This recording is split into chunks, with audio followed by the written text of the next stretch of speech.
साथियों नमस्कार। आज हमारे डॉक्टर साहब बताएंगे आपको कि पशुओं में एआई करते वक्त क्या क्या ध्यान रखना चाहिए और पशुओं में एआई कैसे करनी चाहिए। आज आपको डम्मी के ऊपर सारी चीज़ बढ़िया तरीके से एक एक बताएंगे। तो अभी हम मिलते हैं डॉक्टर साहब से। तो डॉक्टर साहब नमस्कार। नमस्कार। तो डॉक्टर साहब एक तो ये बताएं कि हम एआई कैसे करें, हमें क्या ध्यान देना चाहिए, वो सारी चीज़ आज किसान भाइयों को बताएं, क्योंकि आज के दिन पशुओं में रिपीट की सबसे बड़ी प्रॉब्लम आने लग रही है। हाँ जी सर। तो आप चाहते हैं आप उसका एआई का तरीका बताएं जिससे हमारा पशु जल्दी से जल्दी गाभिन हो और कैसे करनी चाहिए वो आज आप डम्मी पे बताना। हाँ जी सर, सबसे पहले एआई के टाइम पे हमने ये चेक करना है, हमने पीआर करके ये चेक करना है कि पशु में बच्चेदानी के अंदर कोई समस्या तो नहीं। हीट के टाइम पे हमने पीआर करनी है और ये देखना है कि उसकी जो बच्चेदानी है उसके अंदर कोई भी इन्फेक्शन नहीं है, उसकी दोनों जो ओवरीज हैं वो बिल्कुल सही है, कोई भी उनके ऊपर चर्बी तो नहीं चढ़ी हुई। ये चीज कंफर्म करने के बाद हमने एआई करनी है।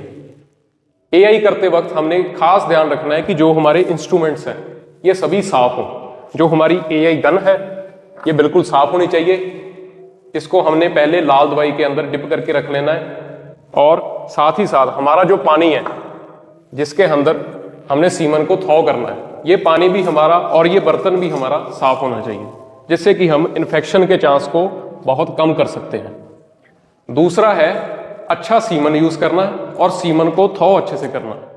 जब हम सीमन को सिलेंडर से निकालते हैं, ये कैनिस्टर होता है, इस कैनिस्टर से जब सीमन को निकालते हैं तो इसको पहले हमने थोड़ा सा ऊपर उठा के ऐसे घुमा लेना है और ये कैनिस्टर हमने बिल्कुल इतना के ऊपर लेके आना है। इससे ज्यादा ऊपर लेके आएंगे तो जो लिक्विड नाइट्रोजन है वो नीचे रह जाएगी और सीमन जो है वो गर्म पड़ना शुरू हो जाएगा। इतना ऊपर लेके आके हमने ट्वीजर की मदद से सीमन की स्ट्रॉ को कैनिस्टर से निकाल लेना। ऐसे करके हमने सीमन की स्ट्रॉ को कैनिस्टर से निकाल लेना। निकालने के बाद हमारा जो पानी जो कि 37 डिग्री सेल्सियस पे है उसके अंदर हमने इसको डिप कर देना है और साथ ही साथ ये थॉ मॉनिटर होता है, ये हमें बताता है कि पानी का तापमान सही है या फिर नहीं। इस थॉ मॉनिटर को भी हमने पानी के अंदर डाल देना है। इसको हमने तकरीबन 30 सेकंड तक अंदर रखना है। बाद में हमने सीमन की स्ट्रॉ को निकाल के गन के ऊपर लोड कर लेना है। गन के ऊपर लोड करने के बाद हमने इसके ऊपर शीथ लगा देनी है। शीथ को हम कवर के साथ लगाएंगे ताकि कोई भी इंफेक्शन ना चली जाए गन के ऊपर। इससे पहले हमने कुछ चीजों का ध्यान रखना है कि हमारे जो नाखून है वो कटे हुए हों, वो ज्यादा बड़े हुए ना हो, ताकि जो शीथ हमने डालनी है, जो हमने स्लीव डालनी है, वो कहीं से फट ना जाए। स्लीव का यूज हम इसलिए भी करते हैं ताकि जो सीमन है, जो एआई है, वो एक अच्छे ढंग से हो, कोई भी इन्फेक्शन ना हो और हम खुद को भी पशुओं से होने वाली बीमारियों से बचा लें, जैसे कि ब्रुसेला। हमारी लोड की हुई गन को हमने एक हाथ में पकड़ लेना है, साथ ही साथ दूसरे हाथ से हमने पीआर करके सर्विक्स को ढूंढना है। सर्विक्स को ढूंढने के बाद हमने सर्विक्स को पकड़ लेना है। बाद में हमने जो शीट के ऊपर कवरिंग की थी उसको निकाल लेना है।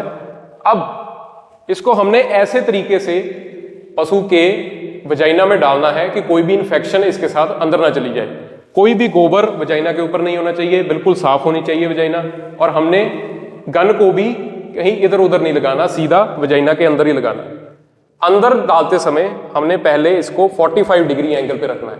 ऐसा हम क्यों करते हैं? ताकि कहीं गलती से ये पेशाब की थैली में ना चली जाए, इससे जो है एनिमल प्रेग्नेंट नहीं होगा। पहले हमने 45 डिग्री एंगल पे थोड़ा सा इसको वजाइना के अंदर डालना है, बाद में इसको 0 डिग्री पे पूरा सीधा करके अंदर डाल देना है। सर्विक्स को इस गन के ऊपर चढ़ा देना है। जब हमें सर्विक्स के ऊपर हम इसको चढ़ाएंगे तो हमें 3 से 4 रिंग्स फील होगी। 3 से 4 रिंग्स फील होने के बाद ये बच्चेदानी के सेंटर में चली जाएगी। सेंटर में जाने के बाद हमने सीमन जो हमारा था उसको हमने डिपॉजिट कर देना। डिपॉजिट करने के बाद हमने गन को निकाल लेना है। गन निकालने के बाद हमारा दूसरा हाथ जो कि पशु के रेक्टम में था उसको निकाल देना है। कई लोग क्या करते हैं कि जो सीमन हम निकाल लेते हैं स्ट्रॉ को, पशु को थोड़ा सा स्मेल करवा देते हैं। ऐसे हमने स्मेल करवा देना है। इससे क्या होता है, इससे कई बार हार्मोन जो होते हैं प्रेगनेंसी के वो निकलते हैं। ऐसा करने के बाद हमारी एआई कंप्लीट हो गई है। हमने अपनी स्लीव को उतार देना है। तो दोस्तों ऐसे हम इन्फेक्शन फ्री एआई कर सकते हैं, जिससे कि हमें खुद को भी बीमारियों से बचा रहेगा और पशु को भी कोई भी प्रॉब्लम नहीं होगी। इसमें डॉक्टर साहब कई किसान भाई कहते हैं जैसे एआई करने के बाद में पशु को बैठने नहीं देना चाहिए, ऐसी क्या एक्टिविटी होती है ये? नहीं सर, ऐसा कोई भी साइंटिफिक इसका कोई रीजन नहीं होता। कई लोग ऐसा सोचते हैं कि अगर पशु बैठ जाएगा तो उससे क्या होगा, जो सीमन हमने अंदर डाला है वो बाहर आ जाएगा, मगर ऐसा नहीं होता। जो सीमन हम एक बार अंदर डाल देते हैं वो अंदर ही रहता है, अंदर रहता है। एक डॉक्टर साहब जैसे कई जगह मैंने देखा है कि जो एआई करते हैं उसमें जो आजकल डिजिटल गन भी आई हुई है, हाँ जी सर, उसका क्या मानने, क्या महत्व मानने आप? सर उससे क्या होता है कि जो हमें हाथ डाल के पहले सर्विक्स को फील करना पड़ता है, बच्चेदानी के मुंह को पहले पकड़ना पड़ता है, वो चीज खत्म हो जाती है। हम सीधा ही वजाइना में गन डाल देते हैं, मगर उससे क्या है, उससे इन्फेक्शन का खतरा बहुत बढ़ जाता है। उससे इन्फेक्शन कैसे हो डॉक्टर साहब? उससे सर ऐसा है कि वो जो गन है, एआई गन जो कैमरे वाली है, उसको साफ करना बहुत मुश्किल है। ठीक तरीके से साफ नहीं हो सकती वो, इसलिए जो इन्फेक्शन है वो एक पशु से दूसरे पशु में जा सकती है। जा सकते, मतलब सिंपल तो अपनी ये जो सिंपल जो गन होती है इसी से करना चाहिए, इसी से करना चाहिए। अगर आप पहले सीख रहे हो तो आपको पहले सिंपल गन आनी चाहिए, उसके बाद आप जा सकते हो कैमरे वाली तरफ, जा सकते हैं। पर इन्फेक्शन का डर हमेशा ही रहता है, पशु रिपीट भी बन सकता है। रिपीट भी बन सकता है। तो साथियों, डॉक्टर साहब ने बहुत अच्छी जानकारी दी है। आप आज एआई कैसे करेंगे, हमें कौन सा तरीका आजमाना चाहिए, पशु हमारा रिपीट ना हो, तो वो सारी चीज़ें डॉक्टर साहब ने अच्छे तरीके से आपको बताई है। अगर आप इस तरीके से अगर एआई करोगे तो आपका पशु कभी भी रिपीट नहीं होगा। तो साथियों, और भी अगर कोई जानकारी आपको लेनी है तो आप हमारे नीचे कमेंट में ज़रूर बताएं, ताकि हम अगली उसी टॉपिक पे हम वीडियो बनाएं। तो साथियों, इसी के साथ नमस्कार, धन्यवाद, सत श्री अकाल।